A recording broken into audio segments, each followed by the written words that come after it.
안녕하세요. 반갑습니다. 하나만 이제 좀 구별을 해보도록 하겠습니다. 지금 합격을 하고 지금 영업을 하거나 그러고 계신 분하고 지금 이제 공부 진행 중이신 분만 좀 구별을 해볼게요. 지금 공부하고 계신 분요. 아유, 부끄러운 거 아니에요. 이제 시작을 한 거니까. 왜냐면 제가 이제 말씀드릴 때는 지금 창업을 하신 분들을 이제 위주로 해야 되는데, 너무 이제 깊이 들어가면 이제 공부하신 분들 입장에서는 이제 이해가 안 되거든요. 그래서 그 부분을 확인해서 이제 제가 강의를 해드리려고 하고 있습니다. 자, 제 이름은요, 박성헌입니다.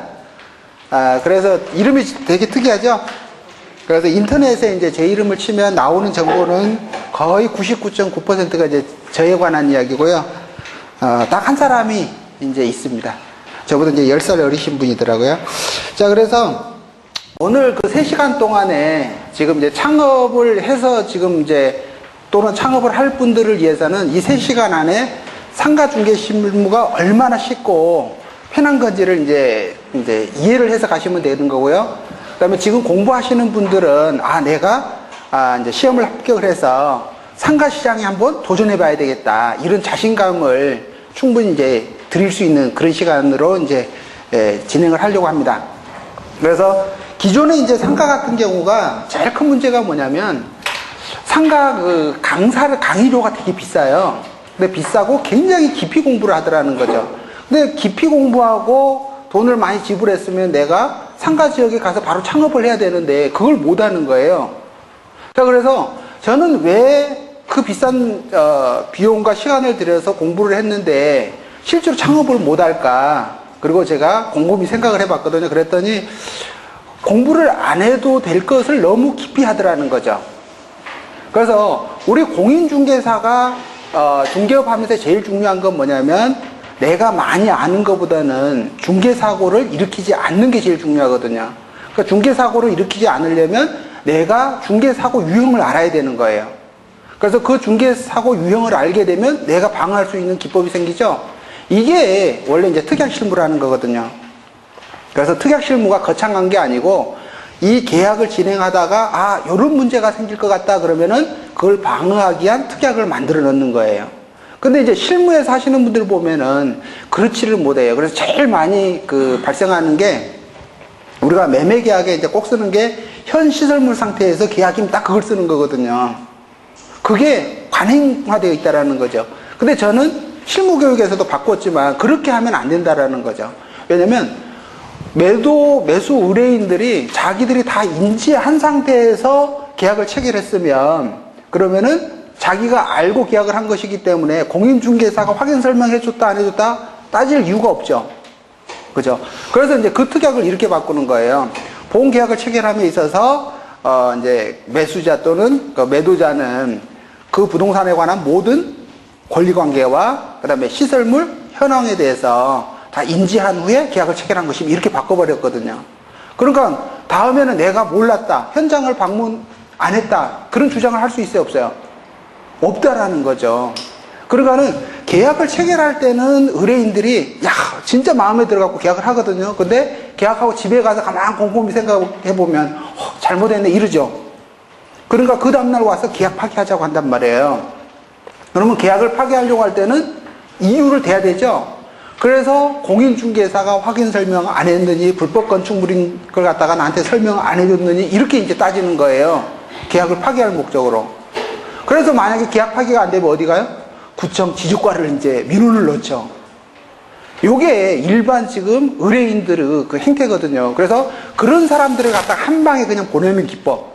그게 이제 특약실무라는 거예요. 그래서 여러분들이 이 특약실무만 제대로 이해를 하면 그러면은 중개사고는 아무런 걱정 없이 이제 끝나는 거예요. 그래서 오늘 먼저 상가를 한번 보고 그 다음에 이제 제일 뒤에 있는 책은 계약 특약실무 책인데 제가 이제 책이 2권입니다. 그래서 이 상가 중개 종류별 이제 계약서 작성 실무는 여러분들이 현장에서 바로 써먹을 수 있도록 그렇게 만들어진 거예요. 그러니까 매뉴얼화 되어 있는 거고 계약 실무는 우리나라 부동산 시장에서 일어날 수 있는 모든 사건에 대해서 설명을 하고 거기에 대해서 특이하게 만들어져 있는 그런 책이죠. 그래서 오늘은 이 상가를 여러분들이 쉽게 접근할 수 있도록 그렇게 이제 소개를 해드리도록 하겠습니다. 자, 이제 그 상가 중개 실무급 페이지를 보시면은요. 자, 두 번째 페이지부터 보겠습니다.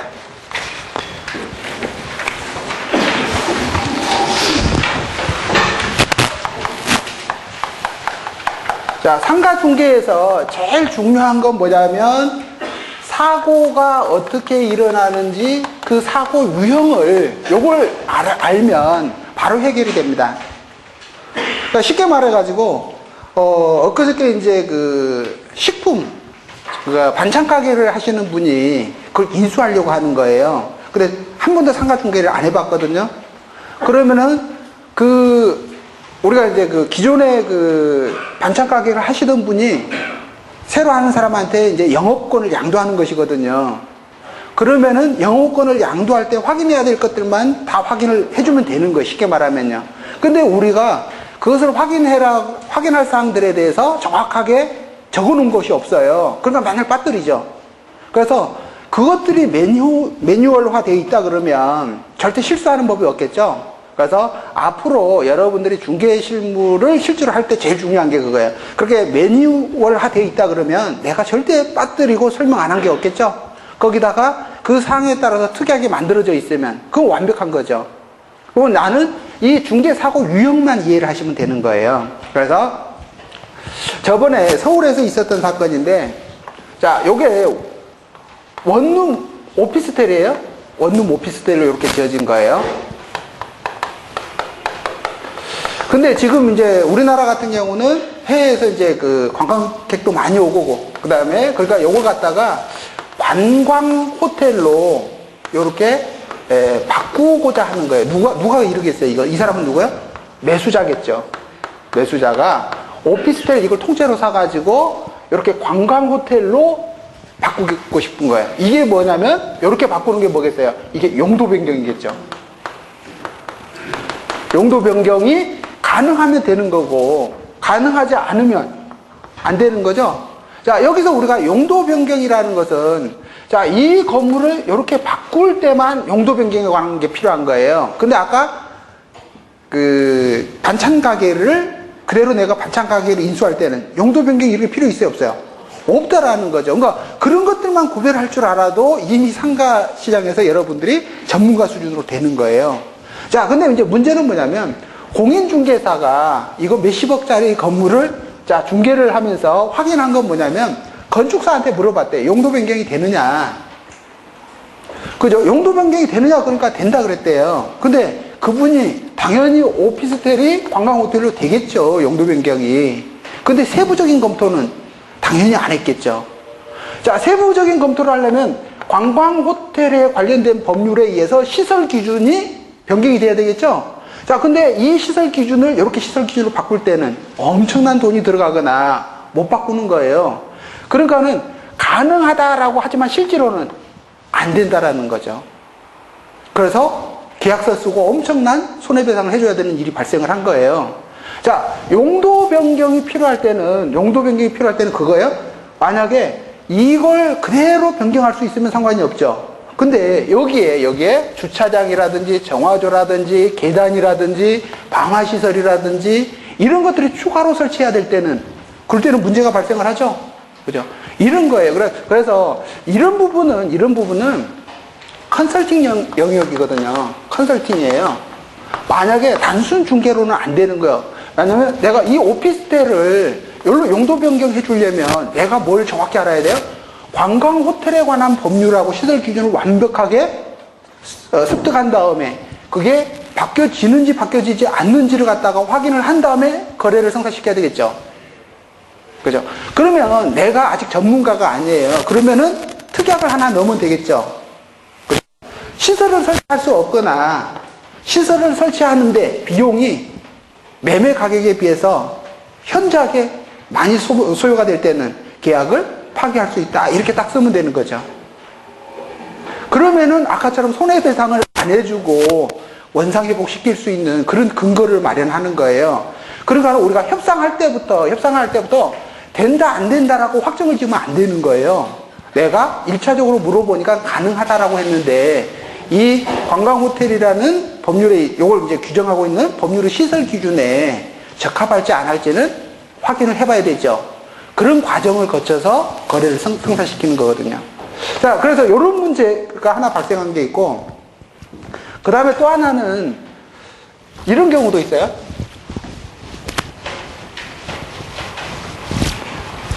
이게 이제 학원 건물이에요. 아예 이제 이렇게 학원 건물로 이렇게 되어 있는데, 그러면은 전부 다 학원들이 이렇게 들어있겠죠? 여기 이제 학원 건물이라서 학원이 잘 되고 있다는 거예요. 근데 이 중에 하나가 매물로 나왔어요. 학원 건물이. 그러니까는 내가 중개업하다가, 야, 학원 잘 되고 있고, 저걸 매수를 해서, 요걸 매수를 해서 내가 학원을 하게 되면, 그러면은 돈이 되겠다. 이런 생각이 들죠? 그러니까 자기는 못하고 누굴 끌어와요? 투자자를 끌어온다. 투자자를 데리고 와서 저 학원 매물로 나왔는데 저걸 사자. 그죠? 그래서 저기다 학원을 하면 수익이 엄청 좋다. 아니면 독서실을 하면 수익이 좋다. 이렇게 하겠죠? 그러니까 투자자가 공인중개사를 믿고 매수를 했어요. 자, 그런 다음에, 자, 이 학원은 아까처럼 학원 하던 걸 내가 그대로 인수를 못 하는 거예요. 그러니까 하던 걸 그대로 넘겨오는 걸 갖다가 우리가 이제 영업승계라는 표현을 쓰거든요. 그러니까 영업승계가 안 되는 거예요. 쉽게 말하면. 자, 그러면은 내가 이 학원은 폐업을 해야 되고, 그 다음에 내가 새로 학원을 갖다가 등록을 해야 되겠죠? 학원 등록을 해야 된다라는. 그럼 학원 등록을 할 때는 이 건물의 시설 기준이 갖춰져야 되는 거고, 이제 인천광역시 같은 경우는 인천광역시 학원 조례에 의해서 엄격한 기준을 갖춰줘야 되거든요. 그럼 그 기준을 못 맞추면 등록이 안 되겠죠. 등록이 안 되고 학원을 못 하는 거죠. 그래서 사고가 발생을 하는 거예요. 이렇게요. 자, 그래서 아까처럼 우리 중개업자가 사고를 일으키는 대표적인 게 뭐냐면 컨설팅을 해야 되는데 단순 중개 형태로 한 거예요. 그럼 컨설팅을 할 때는요, 우리가 중개 수수료가 아니고 컨설팅 수수료를 받아요. 컨설팅 수수료는 최하 5% 정도로 받아요. 컨설팅 수수료는요.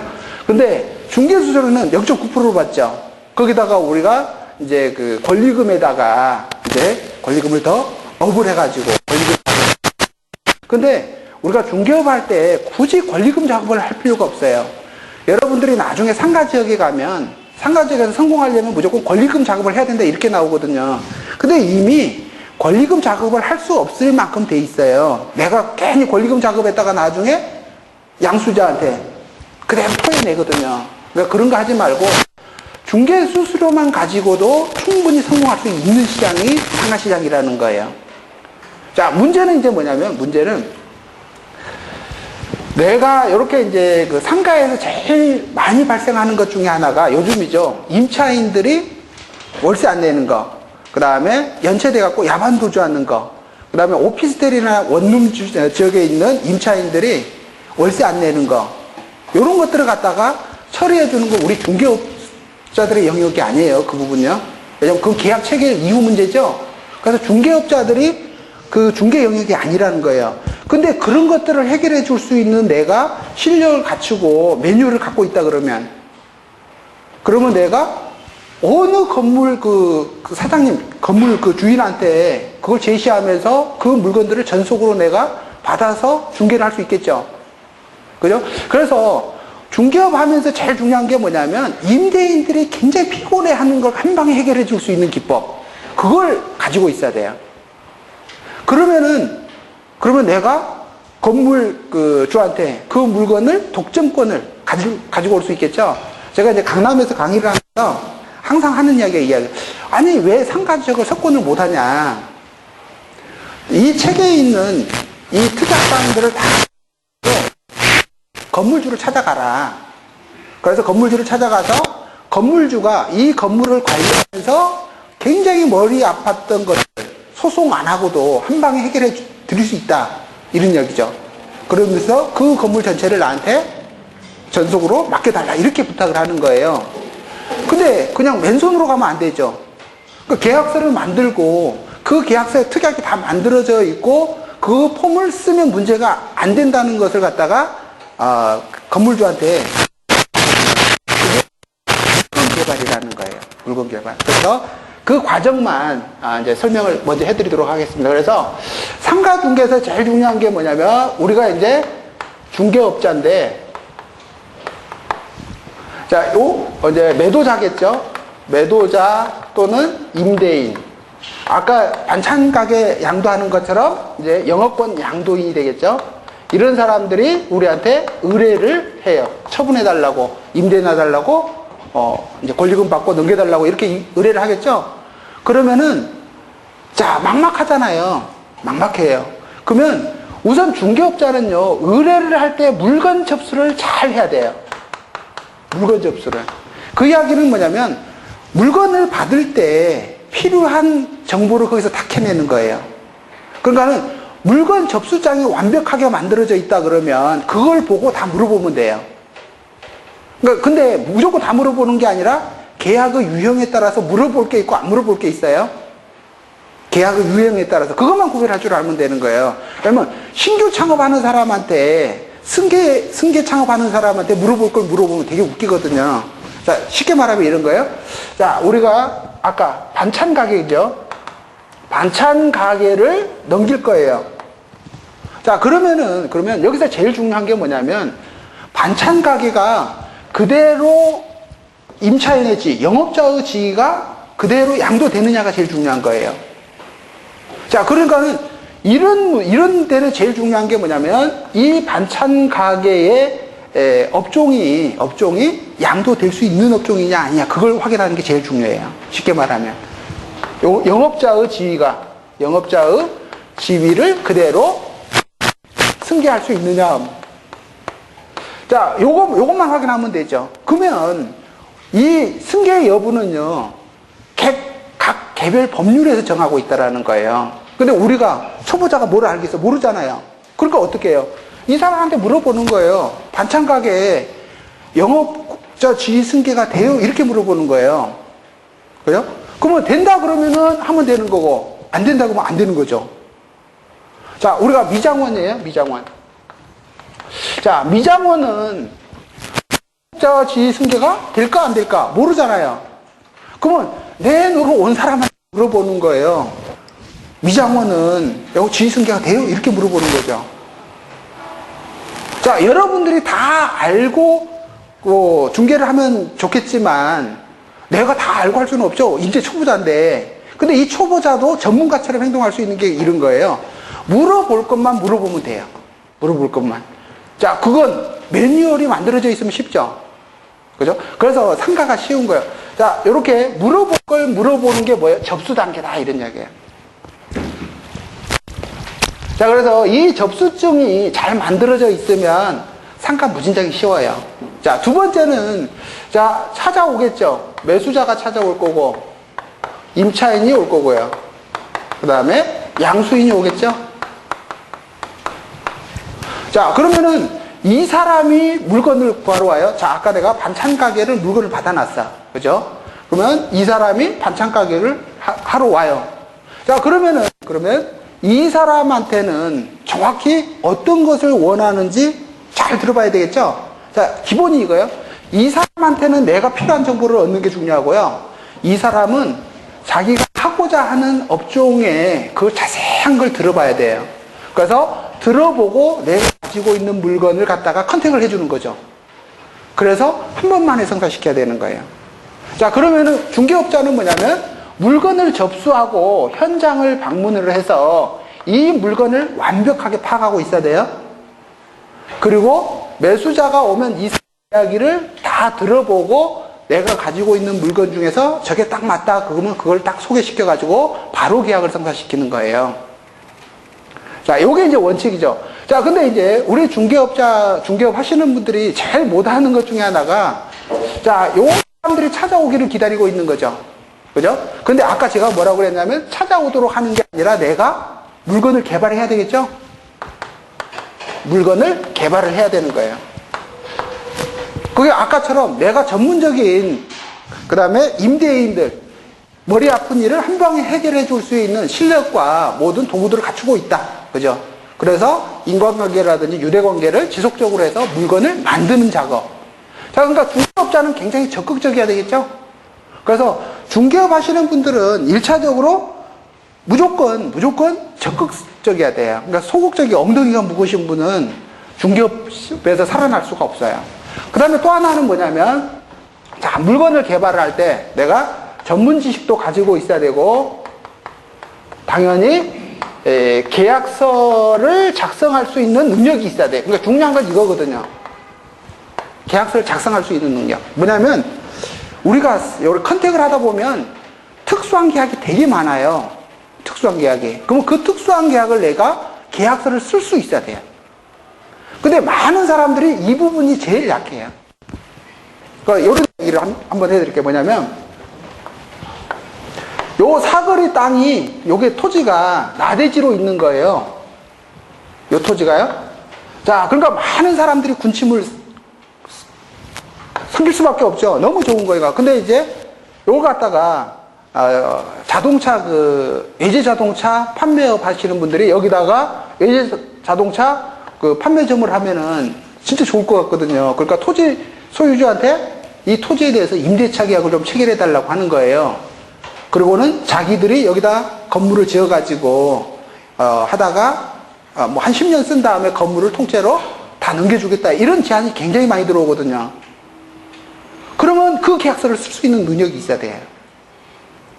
그런 계약은. 그리고 이런 건 임대차 계약도 아니고 아무것도 아니죠. 왜냐면 토지 임대차 계약만 가지고는 못 쓰는 거거든요. 왜? 요 위에 건물까지 지어가지고 나중에 건물 지은 사람들이 지상물 매수 청구권을 행사하게 되면 그럼 골치 아프죠. 그래서 토지 소유자들이 절대 그걸 안 줘. 그래서 제가 바보다 그랬거든요. 그 중개업자한테. 그 중개업 하시는 분이 저한테 의뢰를 했어요. 요걸 하고 싶은 사람이 있는데 토지 소유주가 건물, 그러니까 지상물 매수 청구권을 행사하는 것 때문에 저걸 토지 임대를 못 준다는 거예요. 그래서 그거 해결 못하면 중개업자 뭐 하고 먹고 살아요? 그죠? 그래서 제가 다 해결해 드린 거거든요. 그럼 만약에 이제 제 카페 있죠. 박성원의 혼한 세상인데, 저는 이제 제 회원들뿐만 아니라 항상 저한테 이런 문제를 해결해 달라고 요청을 하면 다 바로바로 해결해 드릴 수가 있습니다. 그래서 여러분들이 향후에 이제 중개업을 하다가 막혀가지고 못하는 것들이 있죠. 그것은 저한테 미리 전화를 주시면 그러면은 하나하나 풀어서 해드릴 수 있는 그 정도의 실력을 이제 제가 가지고 있거든요. 그래서 여러분들이 중개업 하면서 성공하기를 원하는 거고, 저도 이제 중개업자거든요. 그래서 제가 이제 옛날에 재테크 강의들을 해서 경매 강의, 재개발 재건축 강의, 그 다음에 이제 부동산 세법 공인중개사 세법 과정도 하고 다 했는데, 이번 이 상가 같은 경우는 그런 거 떠나가지고 굉장히 쉬운 부분을 여러분들이 잘 못하고 있더라, 이렇게 해서 이야기를 하고 있습니다. 자, 그래서 이제 문제는 또 하나가 있죠. 뭐냐면 상가 같은 경우는 나중에 이렇게 중개를 해갖고 계약을 성사시키려고 했더니 당사자들끼리 만나가지고 직접 계약을 이렇게 체결해버리는 게 거의 전부예요. 이게 상가시장에서 제일 심해요, 이게. 자, 그러면 이걸 막기 위해서는 내가 매도자한테 신뢰관계, 인간적인 유대관계를 쌓아놓는 수밖에 없어요. 그래야만이 이게 제3자가 와서 끼어들기를 못하거든요. 그러니까 요 기법은 또 엄청난 기법이 있거든요. 중개수수료 안 주고 계약을 하는 방법. 그거 저는 다 알고 있어요. 그래서 이미 오픈이 돼 있어요, 실제로. 중개수수료 안 주고 계약하는 방법이 소송을 해도 못 받아가게끔 만드는 기법이 있어요. 근데 이제 그게 이미 오픈되어 있기 때문에 우리 중개업 하시는 분들 입장에서는 놓치면 안 되죠. 그래서 아까처럼 이쪽하고 반드시 뭘 해야 돼요? 전속계약 형태로 갖춰져 있어야 된다, 이런 이야기거든요. 그래야만이 내가 계약을 성사시킬 수 있고, 그렇지 않으면 계약이 굉장히 어려워지는 거예요. 자, 그 다음에 이제 앉아서 매수자를 찾아오도록 하면 안 되죠. 아까는 이쪽으로 물건을 개발하는 거고, 이쪽은 뭐예요? 물건을 팔아야 되겠죠. 그래서 요즘에 인터넷 광고라든지 그런 게 굉장히 중요한 시점에 온 거예요. 내가 아무리 좋은 물건을 갖고 있다 하더라도 이 사람들이 모르면 계약 성사 못 시키죠. 그러니까는 저쪽에 의뢰인이 자, 실력이 없구만. 다른 사람한테 내놔야지. 그죠? 그리고 다른 사람한테 풀어버리는 거예요. 그래서 결국은 물건도 잃고, 수입도 없고, 이런 일이 벌어지거든요. 그래서 이 광고하는 행위, 이게 돈이 많이 들어가요. 실제로. 그래서 이제 여러분들이 나중에 창업을 할 때 많이 배우는 게 인터넷으로 광고하는 것, 뭐 SNS 광고 기법이라든지 이런 것들을 많이 만들고 블로그라든지 아니면 카페라든지 이런 걸 이제 활용하는 기법이거든요. 근데 이제 우리 실무에서는 이 중개업자들이 그거 거래 정보망만 가지고 있죠. 거래 정보망만 가지고 있어요. 그래서 맨날 오는 손님만 기다리고 있더라는 거죠. 근데 이 시장을 들어온 게 누구야? 네이버라는 대형 포털 업체가 들어와 가지고 여기다가 자기들이 이거 대신에 광고를 해주는 역할을 해주고 있어요. 그래서 요즘에 이 매수인들은 전부 다 인터넷으로 검색하고 그래서 이제 찾아오는 거거든요. 자, 그러니까 우리가 물건을 갖다가 받았으면 광고를 잘해야 되겠죠. 그러니까는 광고를 했는데 나만 봐요? 다른 사람들도 다 보죠? 그러면은 안 뺏기려면 나만의 특수한 기법들을, 특수한 지식들로 무장을 하고 있어야 된다는 거예요. 그래야만이 내 물건을 지킬 수 있고 찾아오는 사람한테 똑같이 물건을 이제 소개할 수 있는 그런 기법이에요. 자, 그래서 지금 이제 공부를 하신 분들 입장에서는 내가 굉장히 적극적으로 활동을 해야 된다는 것만 이해를 하시면 되고요. 그 다음에 이제 기존에 이제 하신 분들은 내가 왜 물건 개발을 못했을까? 그거하고 나는 물건을 있는데 왜 맨날 계약을 못했을까? 이 두 가지를 꼭 고민을 해보셔야 돼요. 이게 이제 창업 컨설팅이죠. 왜냐면 남들은 돈을 많이 버는데 왜 나는 돈을 못 벌까? 왜 못 벌겠어요? 가만히 있으니까 못 보는 거예요. 그래서 이 부분만 여러분들이 잘 활용을 하시면 중개업 시장이 아무리 어려워도 상당히 많은 큰 돈을 벌 수가 있습니다. 지금 이제 중개업자들이 굉장히 많이 이제 폐업을 했죠.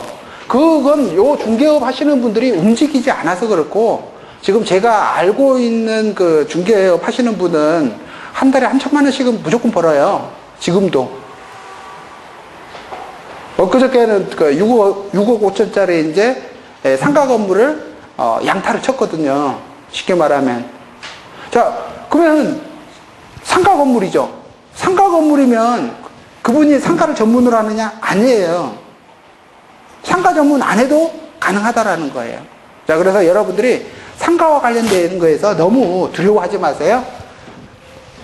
자, 이런 과정을 거쳐서 이제 중개를 하려고 하는데 보니까 중개사고 유형을 살펴보도록 하겠습니다. 자, 중개사고 유형은 크게 교재를 볼게요. 1페이지에. 자, 1페이지에서는 중요한 게 뭐냐면 우리가 영업허가 신고 등록 거기다 밑줄 그어야 돼요. 상가에서 제일 중요한 게 그거예요. 영업허가 신고 등록 이런 거죠. 자, 그러면 여기서 아까처럼 상가는 신규 창업이 있고요. 그 다음에 승계 창업이 있어요.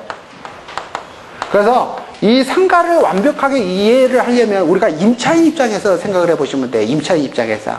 그러니까 임차인이 가게를 얻으러 오는 거죠. 그죠? 임차인이 가게를 얻으러 오는 거예요. 그러면은 자, 임차인이 그 분야의 전문가일까요? 전문가가 아닐까요? 어떤 사람이 와갖고 저 부동산 사무실에 와갖고 호프집 이제 하려고 뭐 치킨집 하려고 하는데 좋은 자리 있으면 소개해달라는데 그 사람이 호프집 치킨집을 해본 사람일까요? 안 해본 사람일까요? 다 해본 사람들이에요. 안 해본 사람들은요 안 와요.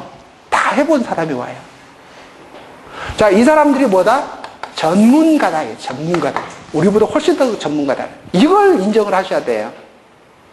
왜냐면 그 룸사롱을 하겠다고 찾아온 사람이 룸사롱을 해봤을까요? 안 해봤을까요? 다 해본 사람들이 와요. 해본 사람들이 와요. 자, 그러니까는 아까는 물건을 받을 때 필요했지만 이 사람이 왔을 때도 같은 물건을 찾아주려면 필요한 거 딱 물어봐야 되겠죠. 그죠? 필요한 거 물어봐야 되는 거예요. 자, 그래야만 사고가 안 터지거든요. 자, 이 사람이 창업을 하는데 신규 창업을 해요. 그러면 이 신규 창업도 두 가지가 있어요. 자, 여러분들이 우리 이제 나중에 중개사무소 이제 차리면 기존에 있던 중개사무소를 인수하는 경우가 있고 내가 전혀 빈 그 가게에 가서 하는 경우가 있죠. 자, 그럼 우리가 권리금을 주는 거예요. 자, 권리금의 종류가 한 가지만 있을까요? 두 가지가 있을까요? 권리금이라는 거예요. 자, 그래서 신규 창업을 공실일 때 하고 여기 임차인이 있을 때 하고, 그죠? 여기도 임차인이 있을 때 하고, 여기 차이가 다르다라는 거예요. 자, 우리가 중개사무소를 이야기해 볼게요. 중개사무소. 창업을 할 거예요. 이제 시험을 합격해야 되고, 그 다음에 실무 교육을 받아야 되고, 그 다음에 업무 보증을 가입해야 되고, 그죠? 자, 그런 다음에 창업을 하러 가죠. 그러면 우리가 초보자니까, 중개업은 초보자도 할 수 있잖아요. 근데 다른 사람한테 꼭 물어보죠. 그래서 저 자리가 장사가 되냐 안 되냐 꼭 확인한 다음에 들어가죠. 그것은 상권 분석이에요. 그래서 상권 분석은 이미 누가 하는 거예요? 임차인들이 하고 오는 거예요. 중개업자가 상권 분석을 가르쳐 줄 필요가 없어요. 중개업자가 상권 분석을 해주면 와서 장사해야 하네요? 안 해. 좋은 자리라 그러면은 권리금이 비쌀 거 아니에요. 그죠? 안 좋은 자리면 안 하거든요. 그래, 중개업자는 상권 분석을 해줄 필요가 있다 없다? 없어요. 그 상권 분석 해주면 절대 계약 못 해. 이 사람이 스스로, 요게 이제 창업자겠죠? 이 사람이 스스로 다 상권 분석을 해서 온다라는 거예요. 내가 물건을 제시를 해줘도 자기가 알아서 상권 분석을 다 해요. 그러니까 중개업자는 상권 분석을 하게 되면 계약률이 완전히 떨어져. 그러면 상권 분석을 해줘야 되는 사람은 누구예요? 정년퇴직해가지고 이제 호프집 한번 해볼까 하는 사람들, 내가 아는 사람들이죠. 그건 뭐예요? 컨설팅이에요. 컨설팅 업무예요. 교육을 어떻게 받아야 되고, 상권 분석은 어떻게 해야 되고, 시설 기준은 어떻고, 인허가 절차는 어떻고, 다 가르쳐 주는 거야. 이건요. 자, 그런데 중개수수료 받으면 일 해야 돼요, 안 해야 돼요? 안 하죠. 그거 이렇게 많이 해주고 중개수수료 받으려면 안 하죠. 그죠? 그러니까 여러분들이 임차인으로 오는 사람들, 즉 창업자, 예비 창업자거든요. 이 창업자들이 실제로 초짜냐, 초짜가 아니냐, 그것만 구별할 줄 알면 되는 거예요. 근데 우리 중개사무실에 오는 예비 창업자들이 절대 초짜가 아니라는 거예요. 다 해본 사람들이, 경험 있는 사람들만 와. 그것만 잘 이해를 하시면 돼요. 자, 그래서 자, 요 사람 우리가 중개업을 할 때 공실을 하게 되면요. 공실을 하게 되면 제일 중요한 게 뭐예요? 공실에 내가 중개사무소를 낼 거예요. 그러면 들어가는 건 권리금이 있어요, 없어요? 없죠. 주인이 바닥 권리금을 받는 경우는 있어요. 그건 주인이 받는 거죠. 소유자가 바닥 권리금을 받는 경우는 있지만 문제가 발생을 하니까 안 받는 경우도 있어요. 그죠? 자, 그러면 우리가 창업자가 확인해야 될 게 뭐겠어요, 여기서? 제일 중요한 거.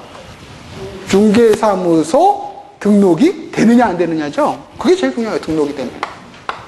등록이 되느냐 안 되느냐. 제일 중요한 게. 근데 요 계약을 했는데 등록이 안 돼. 그래서 문제가 생기는 거예요. 음식점을 하려고 계약을 딱 체결했어요. 그래서 인테리어 공사까지 다 했어. 그랬는데 신고가 안 돼. 영업신고가 안 돼. 그래서 제일 큰 사고가 나는 게 거기거든요. 그래서 검단에서 있었던 이야기인데, 요런 이야기. 주택이에요. 상가주택 1층인데, 자리예요. 그러니까는 임차인이 왔어. 저 자리 찍어갖고 임대차 계약 좀 체결해달라고. 그래서 임대차 계약을 딱 체결했어요. 그러니까는 체결하고 영업하기 전에 인테리어 공사 다 하죠. 그죠? 인테리어 공사를 다 했는데, 나중에 인테리어 공사 시설 다 갖추고 우리가 구청에 가서 영업신고를 했더니 그 건물은 영업신고가 안 돼. 그럼 그 다음에 어떤 일이 벌어져요? 임차인이 인테리어 모든 비용을 누구한테? 중개업자 당신한테 다 물어내라고 이제 들어온다는 거죠. 왜? 확인 설명을 안 해줬거든요. 자, 그러니까 영업을 위한 시설 기준을 확인 설명을 해주는 게 아니라 거기에 음식점이 되느냐 안 되느냐, 허가가 신고가 나오느냐 안 나오냐, 그걸 설명을 안 해준 거예요. 시설 기준은, 자, 여기서 공실에다가 중개업을 하든지 음식점을 하려면은요, 시설 기준에 맞춰서 인테리어를 해야 되죠. 그건 중개업자가 확인 설명 해줘야 돼요, 안 해줘야 돼요? 그 부분은. 그건 중개계약하고 상관이 없잖아요. 시설 기준은. 그래서 요럴 때는 시설 기준은 중요한 게 절대 아니야. 학원을 할 때 학원이 얼마나 넓어야 돼 이런 거 필요가 없어요. 시설 기준은 다 누구 책임이에요? 임차인이 자기가 시설을 해야 되죠. 그걸 이해를 하시면 돼요. 근데 요게 아까 반찬 가게를 하고 있어요. 그러면은 이것은 그대로 임차인한테 지금 양수인이죠. 양수인한테 권리금을 받고 넘기는 거죠. 그대로 넘어오는 거예요. 그러면 이 양수인이 영업허가 신고 등록이 필요해야 하나요? 이때는요? 필요 없죠. 이 사람의 영업신고증이 그대로 넘어오니까. 쉽게 말하면요. 그러니까는 위에는 영업허가 신고 등록이 필요한 거고 여기는요 이미 되어 있는 걸 그대로 가져오는 거죠. 자, 이런 차이가 있다는 거. 이런 구별만 여러분들이 이해를 하시면 이제 확인할 게 이제 정해지는 거예요. 자, 그래서 제일 먼저 우리가 이렇게 업종이 임차인이 하고자 하는 업종이 등록업종인지 신고업종인지 허가업종인지 아니면 이런 게 필요 없는 자유업종인지 이것을 구별을 할 줄 아시면 되는 거야. 자, 그러면 여기서 아까처럼 중개사고가 안 나는 업종은 뭐겠어요? 요게 없는 거예요, 요거. 그죠? 자, 요 이야기는 누가 개입을 해요? 행정관청이 개입을 하죠. 이건 개입을 안 하거든요. 자, 쉽게 말하면 이런 거예요. 바로 초등학교 옆에 건물이 하나 있어. 거기다가 내가 성인용품점을 낼 수 있을까요, 없을까요? 기존에 하시던 분. 초등학교 바로 정문 앞에 내가 성인용품점을 할 수 있을까요, 없을까요? 어렵죠. 자, 그건 뭐 이렇게 이해를 해보시면 돼요. 성인용품점이 이 업종 중에 어떤 업종인지만 알면 되는 거예요. 요 중에서. 여기겠죠? 그러니까 내가 거기서 장사를 한다고 해도 행정관청이 관여할 여지가 있어요, 없어요? 없죠. 그게 없는 거예요, 쉽게 말하면.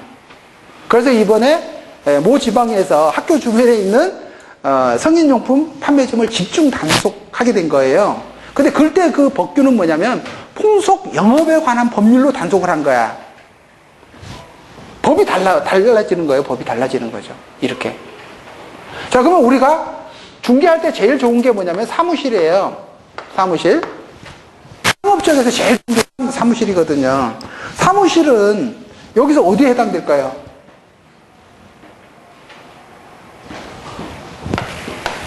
사무실은 자유업종이죠. 자, 자유업종은 계단이 있느냐, 정화조가 부족하냐, 주차장이 있느냐 이런 걸 안 따진다는 거예요. 왜? 행정관청이 개입할 여지가 없어. 그러니까 시설 규제를 못 갖췄냐 확인을 해야 안 해요? 안 해. 그러니까 요거 구별하는 게 제일 중요한 거예요. 자, 임차인이 오는 업종이 영업허가 신고 등록을 하는 업종이냐 아니냐 이것만 보는 거죠. 자, 그래서 이것 때문에 이제 문제가 생기는 거거든요. 자, 그래서 자, 우리가 이제 계약을 할 때 보면 공실일 때 하고요. 그 다음에 기존의 임차인이 있는데 내가 요것을 인수를 해서 그 업종을 폐업을 하고 내가 신규 업종으로 이렇게 바꾸는 게 부분이죠. 이렇게요. 그래서 요것은 신규 업종이다 이런 이야기고 이거는요 기존에 있는 업종을 내가 인수를 해서 그대로 영업을 하는 거예요. 그래서 요것은 승계 다 이런 규정이죠. 그러면은 딱 쉽게 말해서 딱 구별해 볼게요. 이렇게 구별하니까 자, 시설 기준은 어느 데만 필요하겠어요? 시설 기준은 여기만 필요하죠. 시설 기준 확인하는 거. 왜? 신규는 다 누가 해야 되니까 임차인 지가 법규에 맞도록 인테리어를 해야 되니까. 그러니까는 신규 창업에 업종별 시설 기준 적합성 여부는 불문하는 거예요. 그거 누구 책임입니까? 임차인 책임입니다. 근데 승계 창업은 자, 이 사람이 시설 기준에 적합하게 만들었겠죠? 대부분이 뭐예요? 노래 연습장. 그 다음에 고시원, 이런 거요. 이런 것들은 시설 기준에 아주 적합하게 만들어졌겠죠. 근데 새로운 사람이 이걸 그대로 승계 취득해갖고 내가 그대로 노래 연습장하고 고시원을 할 거예요. 쉽게 말하면. 그러면은 이 시설 기준의 법규의 적합성 여부는 반드시 확인해 줘야 되죠. 굉장히 중요한 거예요, 여기는요. 승계 취득일 때는. 그래서 시설 기준의 적합성 여부에 대해서 확인을 해줘야 된다. 확인을 해줘야 된다. 근데 문제는 우리가 그 많은 상가 관련된 법규에 대해서 모르죠. 그죠? 요건 법령 시행 규칙에 나와 있는 거예요. 법령마다 다 달라요. 어떻게 외워요? 못 외워. 쉽게 말하면. 자, 그러면 요거 계약을 할 때 그래서 어떻게 써야 되냐? 그러면 특약을 만들어야 되겠죠? 그래서 시설 기준 적합성 여부에 대해서는 누가? 승계, 양수인이 다 이를 확인한 것으로 그렇게 만드는 거예요, 특약에. 그러면은 나중에 이 양수인이 시설 기준이 부적합해서 관리감독관청에 행정처분을 받게 되면 중개업자한테 와갖고 당신이 확인 설명 안 해줘가지고 문제 생겼다. 그거 당신이 다 이제 처리해줘. 이렇게 나오죠. 근데 특약에 뭐라고 돼 있어요? 시설 기준의 적합성 여부를 확인한 후 계약을 체결한 것이면 이렇게 돼 있겠죠. 그러면 중개업자가 책임질 일이 있어요, 없어요? 없다라는 거예요. 그러니까 이런 특약 하나를 갖다가 잘 만드는 게 최고의 기법이에요. 자, 이런 걸 만들려면 그래서 이 임차인의 기준에 종류별 따라서 무엇을 확인해야 될지를 이걸 이제 정확히 이해를 하시면 그러면 되는 거예요. 자, 더워서 잠시 쉬었다가 진행을 하도록 하겠습니다.